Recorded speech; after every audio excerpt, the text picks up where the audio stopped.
welcome to episode 2 in the mini-series. So, how do I film in the gym? So, I have two main cameras, the one I'm filming on, and my Osmo Action. So, before I get into the gym, I'll know what it is. It's back day.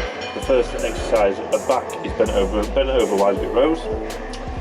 So I know that I need to be in a rack. You don't need to be, but I am in a rack. So I will automatically be thinking where I'm going to film from. So I'm going to be there. You want it to be quite a funky angle. You don't want it to just be plain. That's why. Got it up here, which will be shooting down there. So how I film on the action camera and on this, it's in auto. I feel that's fine for in here. I don't feel like you need to be in any other setting. If you want it to be on the video, that's fine, that's where you want it to be. And also on the action camera, I'll sometimes use time lapse. Set up a time lapse. If I know there's going to be a lot to get done, I will set up a time lapse. Set up a time lapse, you can get like 10 minutes worth of footage in 10 seconds, which is easy. You're still putting across the message, you're still telling the story, but it's easier, less editing. So that's the first setup. Also, what I try and do is try and think about others when I'm filming. And what I mean by that is try not to get, I mean it's a gym, it's going to happen, but try not to get other people in it, if that makes sense. It's going to happen, and if they do, and I ask them, am I okay to use it, if they're like directly in it. I mean, if they're just milling around the camera, then I don't ask, because there's nothing I can do about that. But yeah, so I will think of what the first exercise is. I will think of how I'm going to make it look different to other videos. You don't just want a camera stood facing at you, want it to be different. And then I'll also be thinking for the edit, what can I do here? I can do a zoom in here, I can do a sequence change to here, I can do a transition to here, what I'm going to do for the colour grading for this. So I'm already thinking in ahead. Like for the last episode, I was already thinking about how am I going to portray this, how am I going to show you this, which hopefully came out as I wanted it to. So for this, it's going to be on there. This is going to be time lapse. So this will be the start of the time lapse. So I will check back in with you when I move spots. Bye. So, while we're in the midst of this, what I'm also thinking here for this is, what's my next exercise? Just wide grip lat pull downs. So what I'm thinking about for that is, how am I going to make that look good? Is this going to be, do I include this in the film? Is there any point? What are they going to get from it? Do I time lapse this?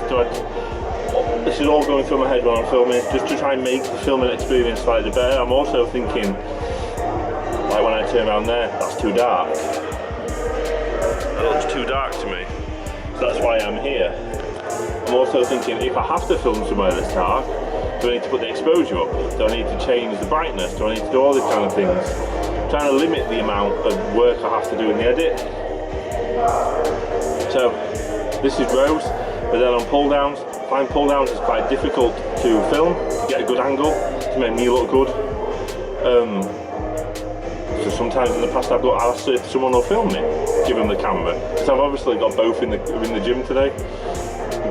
I don't normally do that, I normally just have that, but in order for me to show you the other angle of that, I need another camera. So we're working up to 130 for 4 sets of 8 bent over rows. Normally do this in that one. There's another rack down there, another rack, which is better for filming angles and stuff. But catch you in a bit. Bye. So we're on the other rack now. We've moved. I find that's one of the main things about this, making sure it's pleasing to the eye. And one of those things about making it pleasing to the eye is making sure I'm doing it right without the mirror for rows. I don't know whether I'm fully rowing it properly or whether I'm just moving it from A to B. So we've moved, similar setup, but we've now got the mirror, so when I'm rowing it, I can make sure I'm actually rowing it properly. So yeah, slightly darker over here, a bit more of a moody side, but I don't feel like it's so dark that I need to alter the brightness. And if I do, I can do that afterwards in the edit. So we're going to get on with this now. I'm going to do most of the main video stuff now, and I will catch back in with you about halfway through to tell you some more. On this. So, I find this is very important. So I make the videos boring, but to get in enough of what I'm doing. So, as you'll see in the video when it comes out, some of the angles I've had on here, on the floor down there, as I walked in, we're walking from the squat rack to the thingy, like there's a transition. So I find it's important to not just have the lifting, it's important to have extra bits, like little segue bits to break up the lifting, a bit of ambience. So I played the music, I didn't play music over what I did over there. The segue, me walking across, I played the sound of the gym. I find that's really important. What I try and get is the framing aspect of it. So the stuff, not just I'm a focal point. Yeah, I'll catch back in with you. So, the next bit. So now I've got lat pull downs, I've got face pulls on this machine. As that's quite right set up, is over there. So pointing in that direction. I find this is the important part of the training session, but not very stimulating to watch. So I've got it on time lapse. So this will take me about 5 minutes, be about 6 seconds on the time lapse. It's all about the angles. See, so it's not just getting this. So the time that I'm not doing the workout, there's other bits going on, there's other movement going on.